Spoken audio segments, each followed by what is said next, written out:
नमस्कार दोस्तों, आज हम बात करेंगे मनोविज्ञान के विभिन्न शब्द और उनकी उत्पत्ति के बारे में। पहला शब्द है साइकोलॉजी, जिसकी उत्पत्ति ग्रीक भाषा से हुई है। साइको प्लस लोगस से। साइको का मतलब होता है आत्मा, लोगस का मतलब होता है विज्ञान, जिसका अर्थ होता है आत्मा का विज्ञान। दूसरा शब्द है एजुकेशन।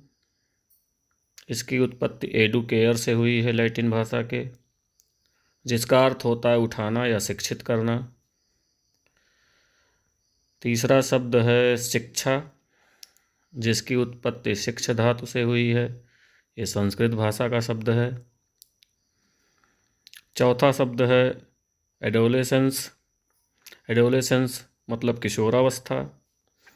इसकी उत्पत्ति एडोलेशियरे, लैटिन भाषा का शब्द है, इससे हुई है, जिसका अर्थ होता है वृद्धि। पांचवा शब्द है पर्सनालिटी, यानी कि व्यक्तित्व, जिसकी उत्पत्ति लैटिन भाषा के पर्सोनस शब्द से हुई है, जिसका अर्थ होता है नाटकीय पोशाक या मुखौटा। छठा शब्द है हैबिट, यानी कि आदत, जिसकी उत्पत्ति हैबिट्स से हुई है। ये भी लैटिन भाषा का शब्द है। किसी चीज़ को प्राप्त करना इसका अर्थ होता है।